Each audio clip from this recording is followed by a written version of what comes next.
What if your worth was never the issue?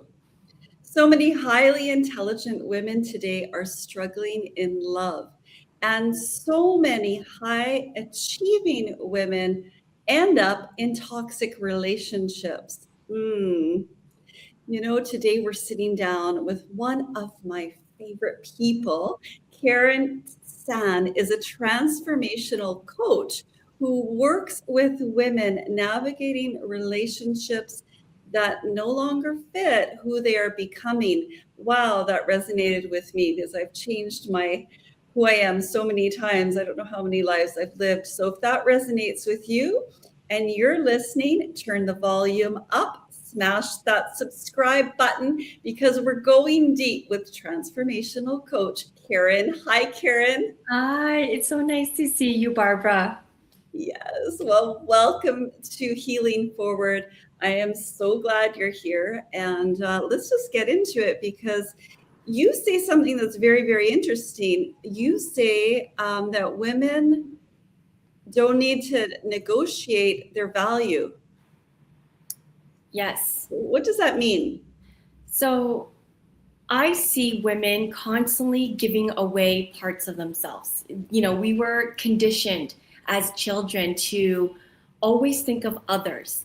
And as adults, we take this into our relationship. We take it into everything. I mean, we take it into our jobs, our careers. But in our relationships, we are constantly negotiating with ourselves or against fear.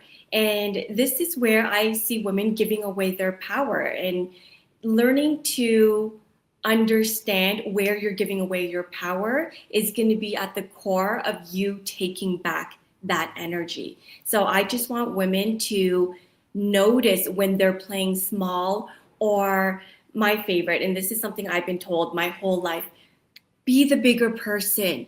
You know better. You can be the bigger person. And it becomes, why are we the ones that have to sacrifice our respect most of the time to be the bigger person? And that's when I realized, no, that's harmful advice. Telling somebody who's always been accommodating to somebody who's truly not trying to accommodate them or put in any effort, that doesn't help the situation. It's enabling others to continue going down what's comfortable for them, which most of the time is avoiding their own accountability. I had a little chuckle there when you were sharing that because, like, full transparency in the last couple weeks, and I believe when I interview someone, we come into attunement together. I've been telling myself, be the bigger person. I've been saying that for the last 3 weeks to myself because I've been running into conflict. So, and then I say, be the bigger person, and it's almost like chiding myself, like, Yes. And there are times where it's like, maybe somebody needs you to stay grounded and not be emotional. But that's completely different than being the bigger person and absorbing everything. And women, we're so sensitive. When we're constantly absorbing these attacks, all it does is it just stays in our body. It just stores in our system, and we build resentment and we're unhappy. And this is where I really want to get into the nuances when I work with my clients, that, not being emotional and reactive is a positive, but always being the bigger person to somebody who's just not willing to see you, who wins out of that? yeah. I mean, okay, so we've laid the foundation for a really good chat. What would you like women to walk away with at the end of this? Like, where could we take this if they're walking away with something if we carried on to have the most perfect conversation? I want women to learn how to see their own needs and see themselves without the performance. And the reason I say this is because sorry, I just got a message that I want to make sure that I turn my phone on silent so it doesn't bother me. Sorry about that. I want women to stop being performative and be true to who they are, because that's the only way that you get to find the person that sees you for who you are.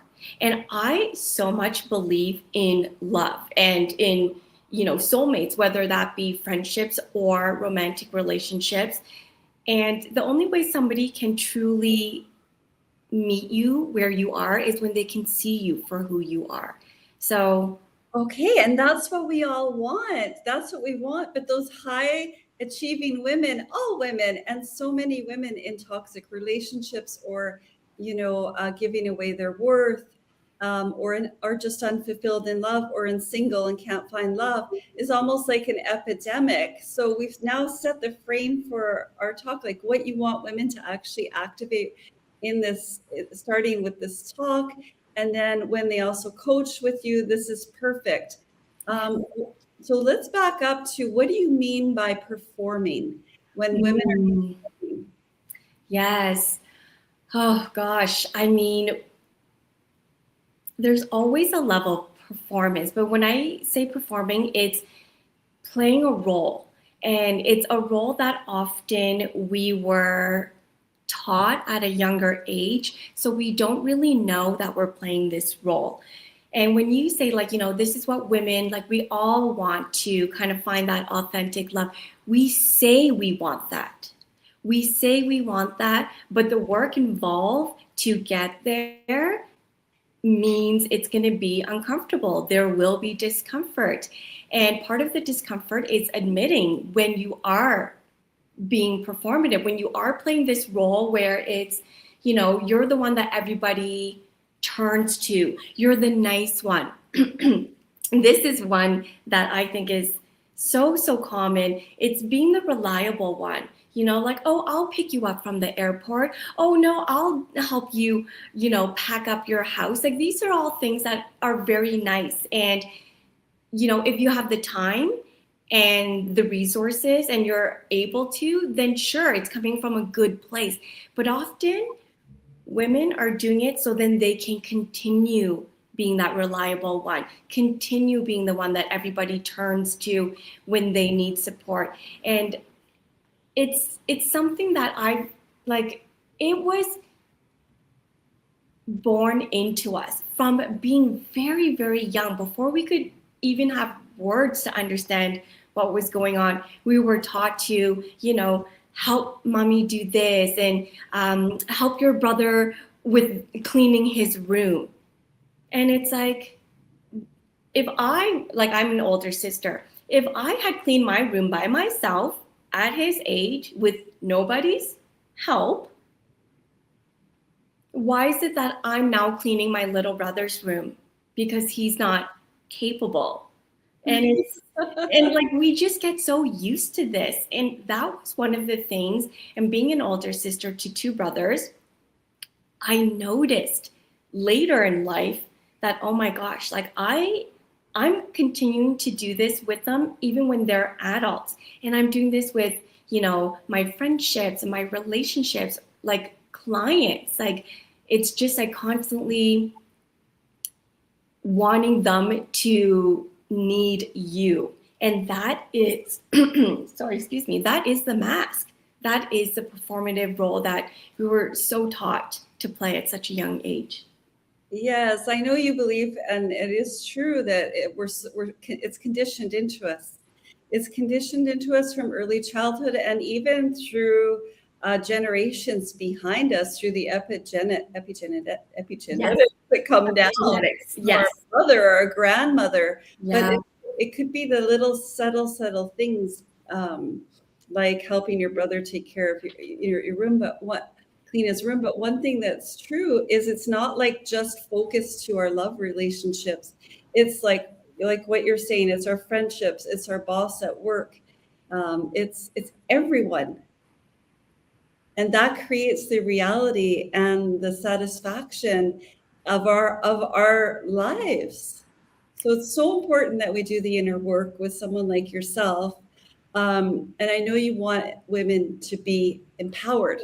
Yes. I do. At the end of the day, it's taking your power back. And yeah, and not having our identity be what we can do for others, and more of our identity being who we are and what we offer. Because we do offer so much, but we hide behind, oh, but if I'm this to you, then that's safe. I like being that to you. Yes, it's building that awareness, and because if you're not aware, you can't begin to transform and move that energy. Yes, and that's uncomfortable. We know that's uncomfortable, but that's where the magic is, like really sitting in that discomfort.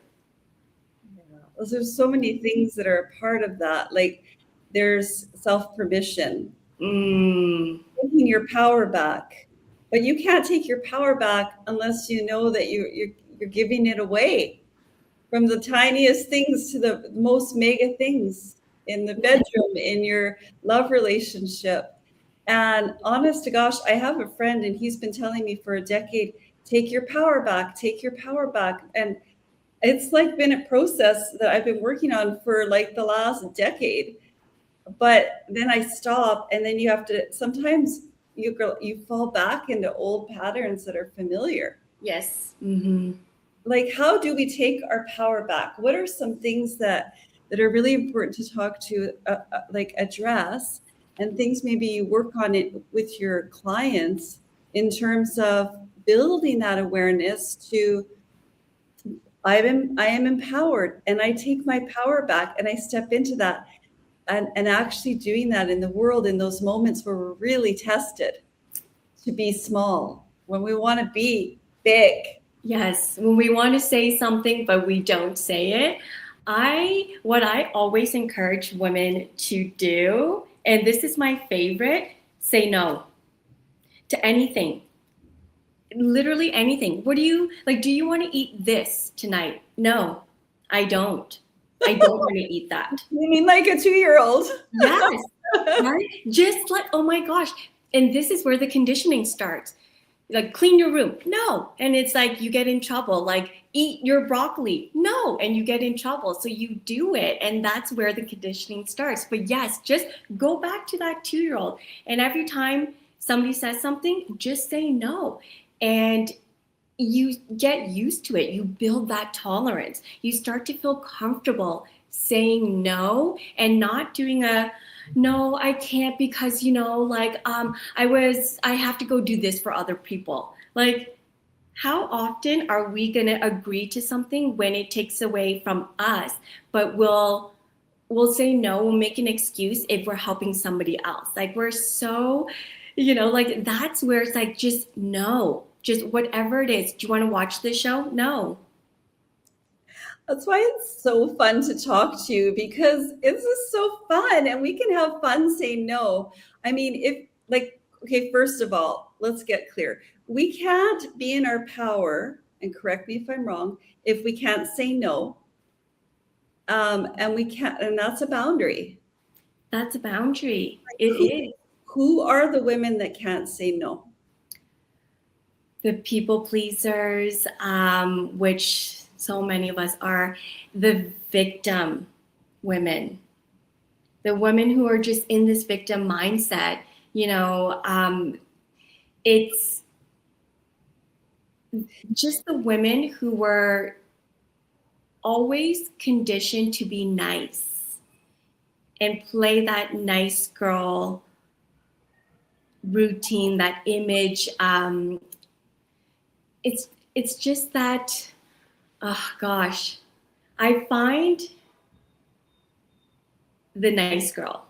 That is the ultimate person that will not say no. And you can hear it in like anything that they say, even when they talk about like driving or anything. I feel like driving is the probably only time that people kind of stay angry, because they're in the safety of their car. But still, like, say you're in the car with them, they'll like, they'll just be, oh, I'll just let them take the parking spot, even though like I was the one that was already starting to park my car. And it's like the way they just let life push them around.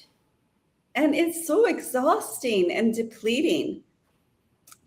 And it happens from those micro incidences, and then all the way through life. And we wonder, wow, why didn't I self-actualize? And also relates to struggling with money.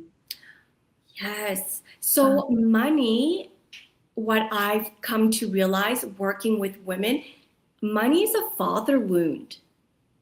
Oh, tell me more about that, Karen. It blew my mind when I realized this. Your father is the way you interact with the world, how you feel safety, how you receive love, how you receive from others. And that is a direct relationship with money. Our attachment style truly is our relationship with money until we understand and heal that and not just learn buzzwords. I think we live in a world of information now, and there's so many experts. So there's all these buzzwords, so many ways to self-diagnose yourself. But when you actually get clear, and this is where the discomfort comes from, and actually face what you're not willing to face, you'll see that a lot of your money patterns and your relationship with feeling safe, money is security, comes from the father wound. That is really powerful. How we receive love, our relationship with our father. I think this is a topic that we could discuss just in one podcast or one live, because almost all women who have gone through, and tell me what you think, toxic relationships or toxic breakups or narcissistic divorces or have mated with a sociopath, they are financially broken. And if they weren't financially broken after they come out of the relationship, they become again financially broken. Maybe they were with a rich sociopath. And so it just cycles back. Another pattern I see in my practice, let me know if you see this too, is they repeat the pattern. So they end up again with another in the same situation. And then it's like, oh, I'm so again, and they repeat the same situation. There's a male coach that he's very famous, and he talks about narcissism. Richard something or other, you probably know him. He's excellent, and he's one of the top coaches talking about narcissism or just toxic relationships, we could say. And he's an expert, and even he, after a decade of teaching, fell back in and went, oh, I'm back in a narcissistic relationship. Oh, and he came out and he admitted that, and it happens. So the conditioning starts young. Yeah. But building that awareness. So back to what you shared with us, we can even start to build awareness through these micro actions of saying no. Yeah, yes. I want to go back to that narcissist, in the pattern. And this is where I want women to really lean out of that victim mindset, because yes, part of the power and the control of a narcissist is going to be to keep you disempowered.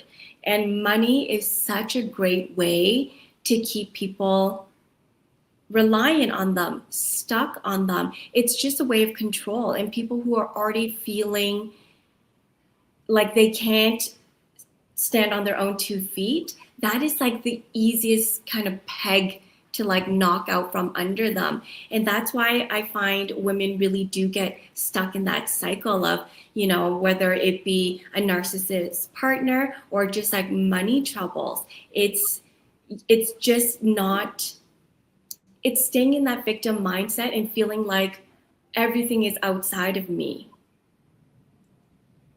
Yes, because when everything's outside of you, you feel victimized, and you're a victim of your life. You're a victim of the world. You're a victim of your relationship. But if you can't say, I'm putting everything you're saying together. If you can't say no, if you can't draw a boundary, well, you keep being in this victim mode, victim mindset. And some even call it, that becomes your identity, to become a victim.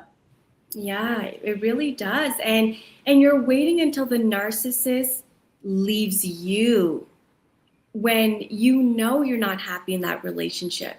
You know that you're not being respected. And I know it's hard to get out of that mindset, but this is where we need to get really honest, because if it's going to lead to the narcissist kind of kicking you to the curb, if you started before and just started putting up little boundaries, you know, you're not going to find yourself now pretty much discarded, right? Like the narcissist discard is something I've been hearing a lot about lately.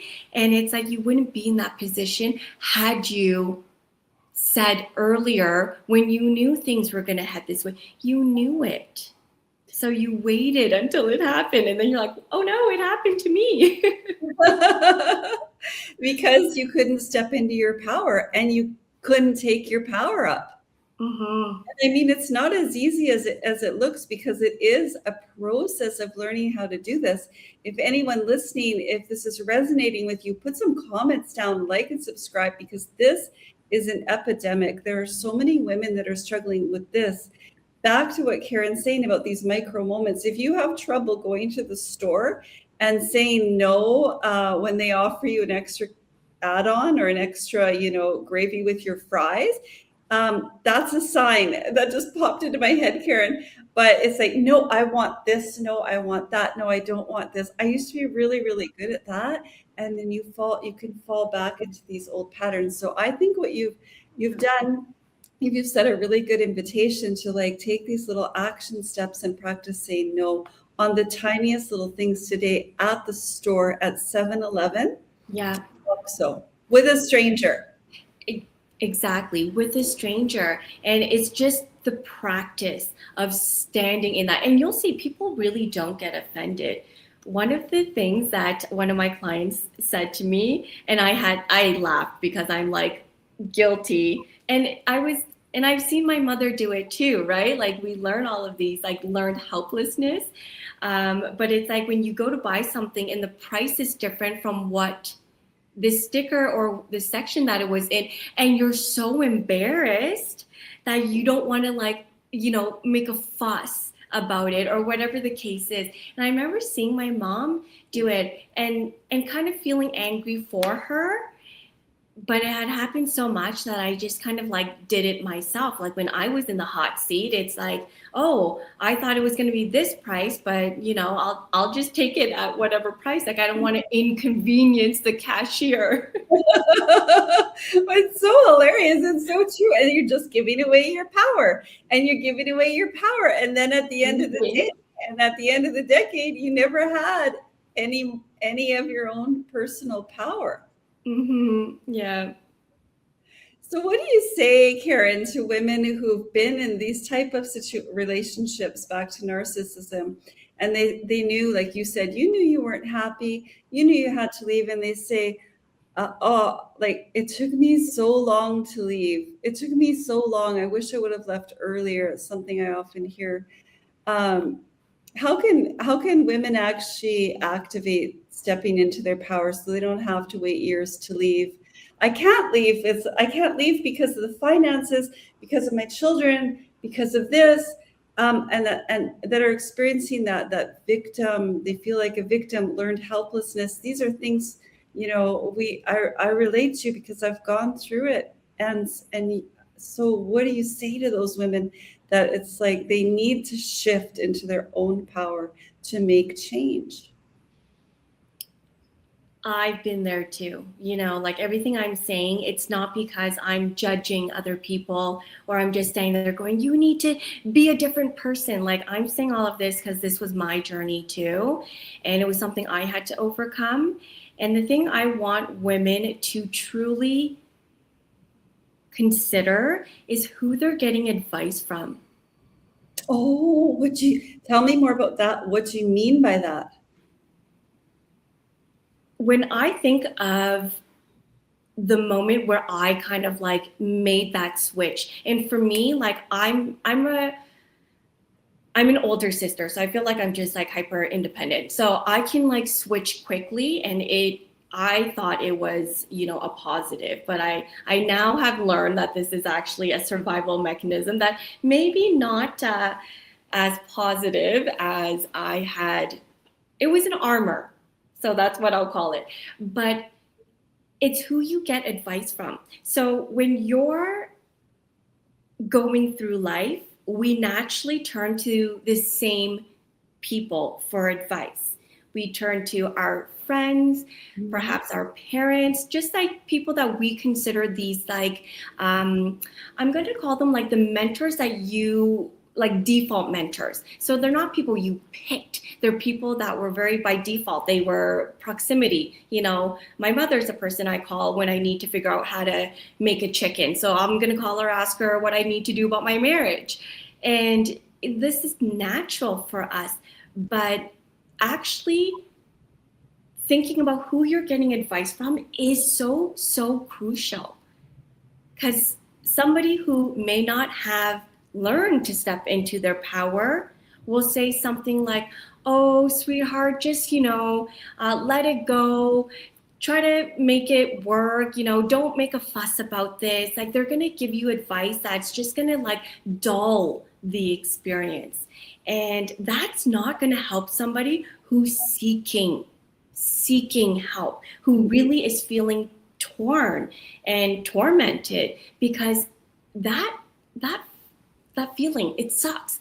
You want to feel seen. And when you're not feeling seen with your partner and you turn to somebody, and I'm going to say our parent because that's kind of like our default mentor, and you turn to your parent and they too don't really see you in your pain and they're just glossing over it, you feel so powerless. And that's where you give up. You give up because the person that you turned to wasn't available, and really, let's be honest, they weren't qualified.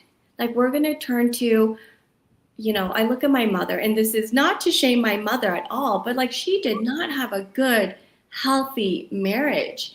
And for her to give us marriage advice seems, I know she wants the best for us. Like, I know it's coming from a good place, but perhaps this is the time to turn to a professional.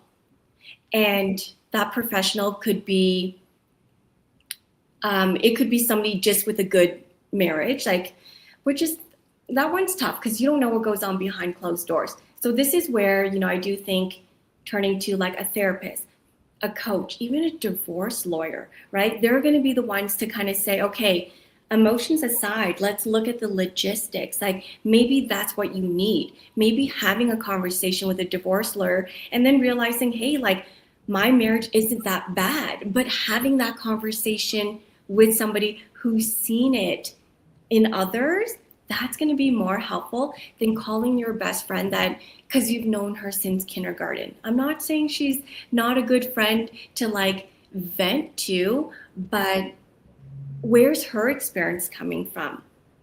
And I think that's where so many of us give up too soon.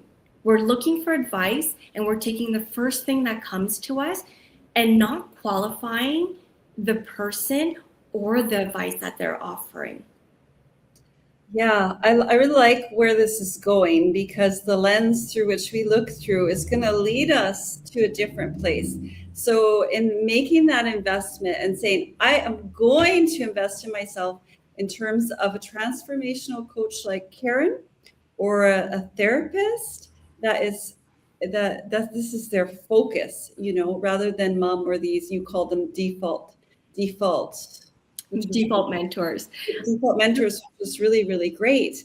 So Yeah. Karen, we've got something going. I'm noticing it. We've got an exercise, head out and say no, the little micro no's, if you know the boundary.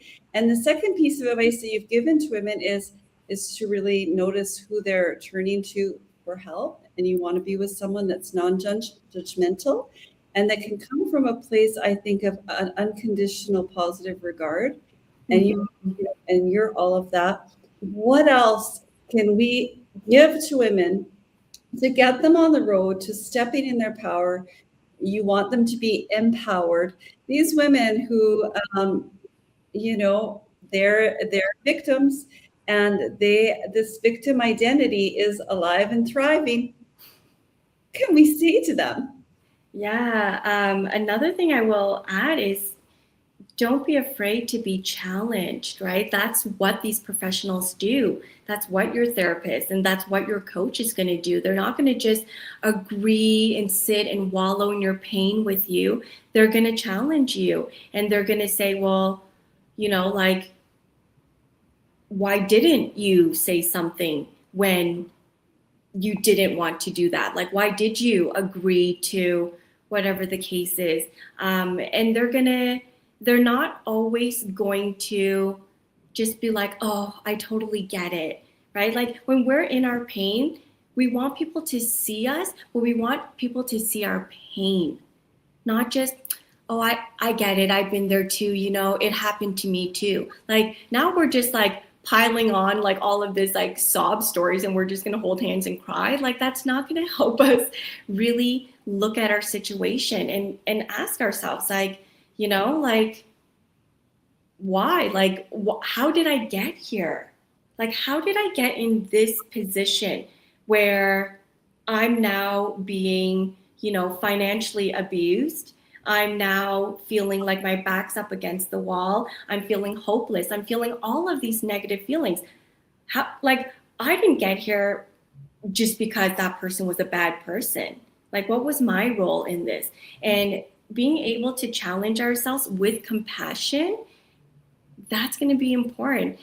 And some people like, they need a good wake up call and compassion plays a role, but you can't expect everyone to just validate every little feeling without ever challenging it. I've had to do so much of my own shadow work, and I want to like, shadow being different. I feel like people think shadow is like, you know, things that annoy them, like things that they don't like. And it's like, no, it's so much darker than that. It's the part that we've like cut off of ourselves. And in doing some of this shadow work, I had to like look at some of my relationships and go, oh my God, like maybe I wasn't so innocent. Like, yes, I got hurt. Yes, that's fair. It's so validated. But maybe I hurt them too.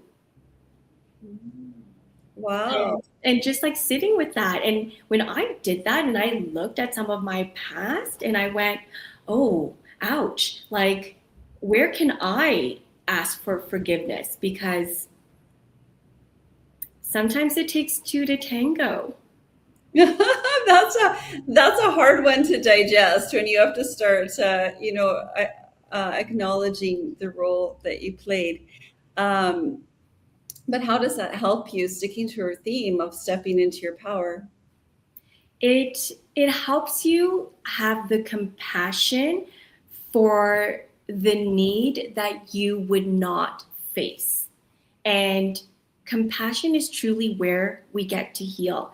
And when I say that, I had the time to actually look at my own actions, this was like I'm going to call it more like the end of my healing journey, because you can't do it at the beginning. It hurts so much. You already feel like you've messed up. You already feel like, I'm not good enough. So when you're in that part of your journey where there is a lot of shame, to go and be like, it's all my fault. No. Let's not go there at that point in time. Let's kind of reserve that for when you've practiced and when you do have the compassion. And it's really, when we're able to have compassion for the ways we've neglected ourselves, that's when we are able to not really rely on other people to fulfill that need or even see that need, because that's what it really comes down to. So beautiful. I love what you're saying. I loved it I felt it when you said compassion is where we get to heal, you know? Yes. And I just want to remind you at the beginning of this conversation that we're having and sharing openly and transparently with the world, we've been pretty vulnerable. You said that, we give pieces away of ourselves. At the very beginning, you said that. And when you were talking about the shadow work, you said we cut pieces off of ourselves. So everything for me with what you're saying is coming back together. Yeah. Um, Mm-hmm. to speak to that, because when we start calling all of these pieces back to home. Yes, yes. And that is kind of the end of the journey. It's like we're looking for this home, and we've been looking for home in other people to fill those parts that we've cut off. And being disconnected from yourself is why we feel so lost, and why now. And I've watched this trend, coming from 2020, which I call the big awakening. I've watched how relationships have evolved and what the needs have been since then. And now we're in 2026, and we've so given away parts of ourselves, and we're going online looking for these parts of ourselves. We're looking in other people, and looking in, like, we're intellectualizing our pain. That's our way of trying to find these parts of ourselves. But when we have compassion for the parts that we've rejected, it's not just like we don't like them. It's, I get angry, and I'm rude when I get angry. It's not that. It's truly what we've rejected. And we've rejected, for me, a big one was, I'm very confident and I am assertive, but my whole life I was told I was aggressive. So I kept trying to play it down. And when I learned that was a part of me that I had completely cut off, like I shut the door to that, because I was rejected so many times by my family, my friends, my teachers, like all of that stuff. And it was like something I just didn't want to face. I didn't want to be that assertive, that confident person, because it made other people feel uncomfortable. Like, that's where it's like, when we have compassion and we understand where it's coming from and what that need was, then we're able to let it flourish and really stand on its own without all this like fluff that we want to add on top of it. Like, I can be confident, but I can only be confident in this arena. I can only be confident when I put on my mask this way. And it's like, no, if that's you, just be you. Say what you want. And that's where having compassion for that little girl that was told, like, you're so bossy.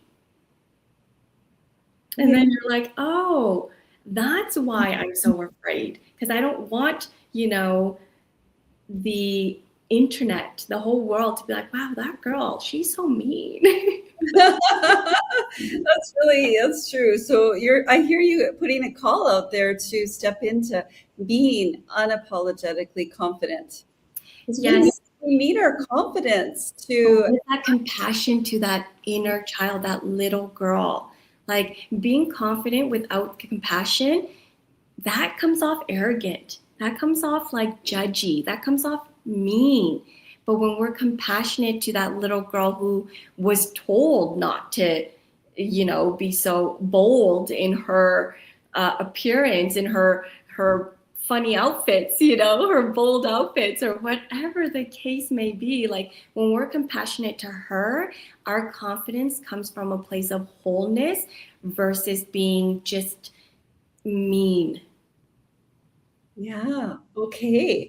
All right. Okay. And the one thing I wanted to circle back to, because we're kind of going down a path here, is that you said our pain. We want our pain to be seen.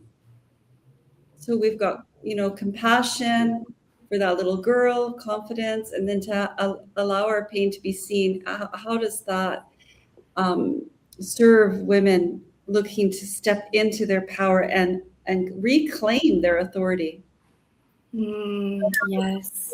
over our life, then Yeah. we are a victim. We really want our pain to be seen by the people we love.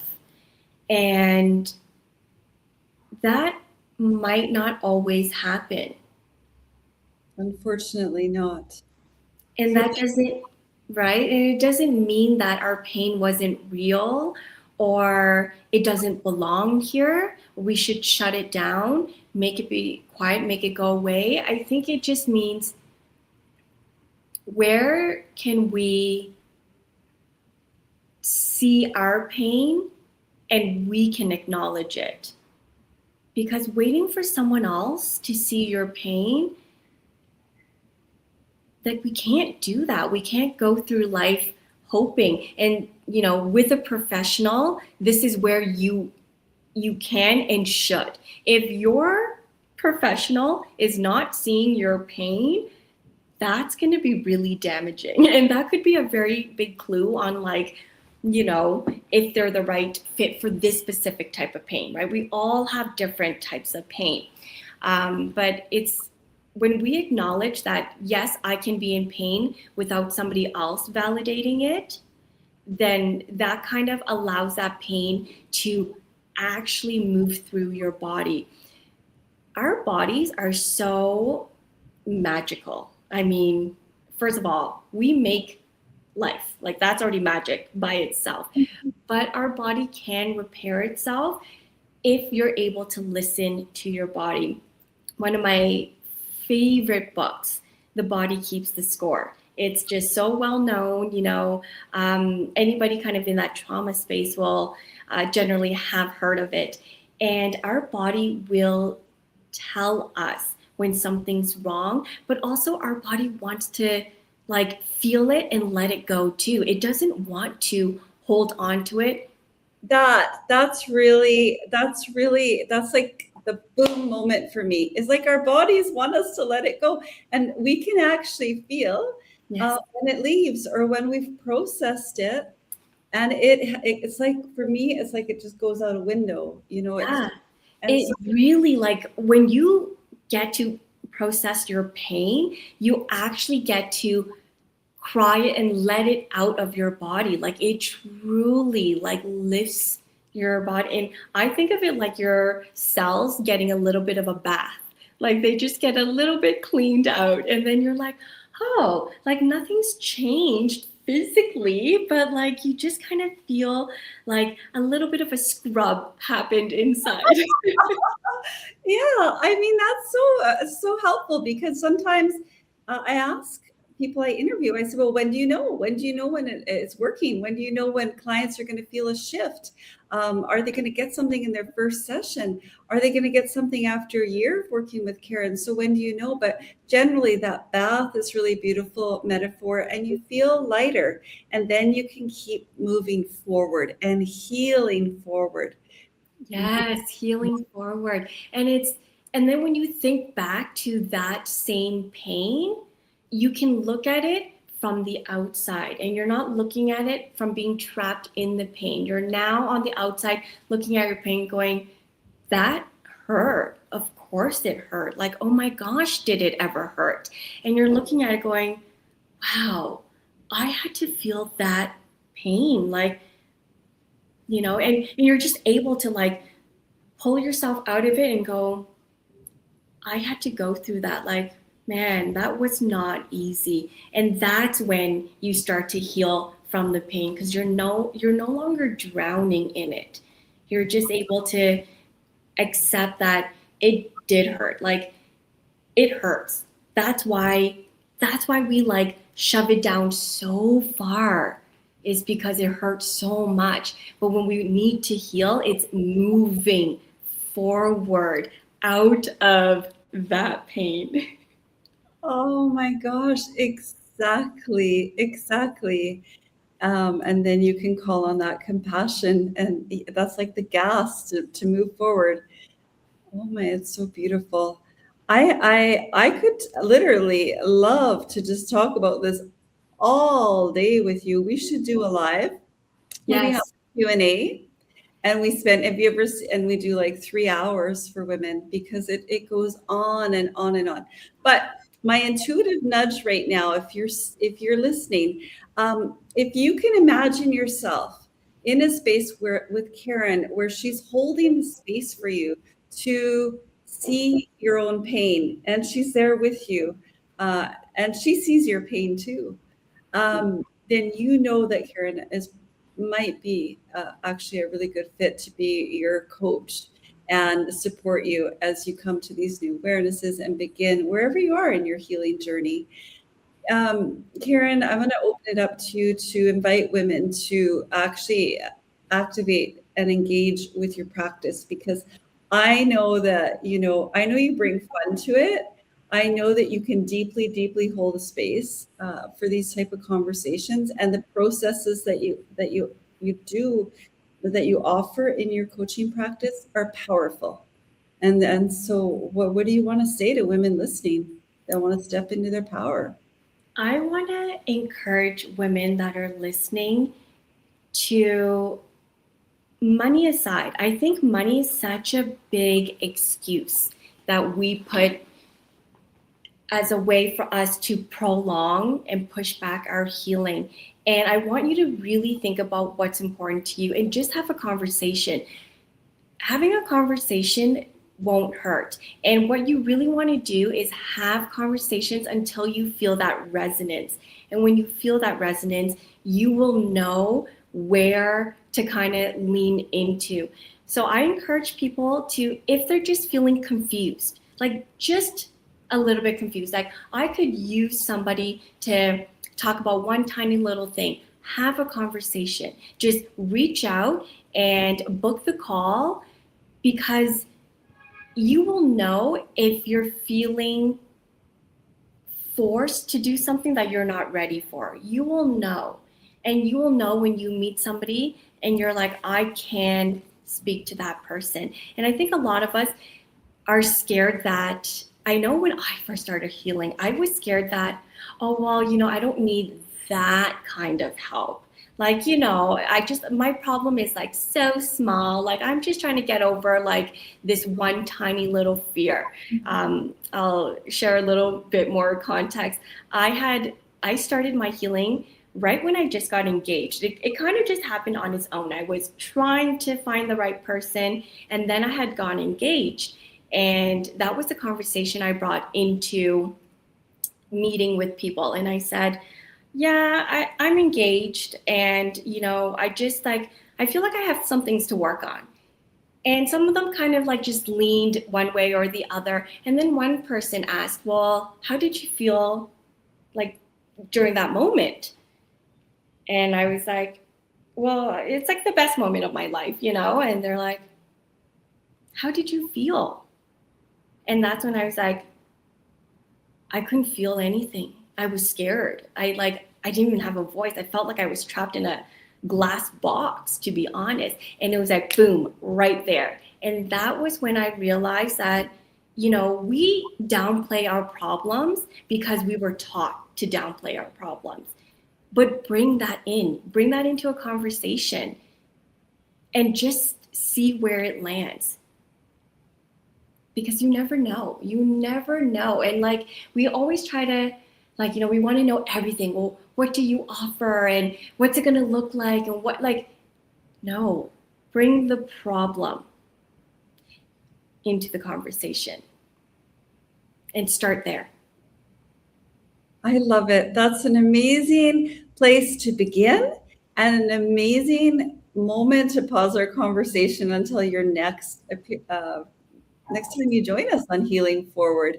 Karen, anyone who would like to begin and bring a problem into a conversation with you, how can they reach you? What are your handles? So my social media handle, so on Instagram, I am at by Karen Tsan official. And my name, Karen Tsan, last name is Tsan. So by Karen Tsan official is where you'll find me on social media. And then my website is my name again, KarenTsan.com. So I try to make it as easy as possible. It might not be easy to say the words, but it's only 4 letters, my last name. So I'm like, that's what I was like, you know what? You might not be able to pronounce it, but you can spell it. You can remember those 4 letters. So KarenTsan.com is how you're going to find me and how to book a call with me. Excellent. I'm going to put everything in the show notes so that you can reach out to Karen. And we started this conversation by me saying that I love what Karen says. She says you don't have to negotiate your self-worth. It's actually possible to be empowered and step into your power. So, Karen, this has been amazing and so much fun. Thank you so much for having me on. I always love talking to you. I'm so grateful that we got to meet. And this has been an honor, really. So thank you for having me on. Thanks, Karen. We'll be in touch. Bye. Bye.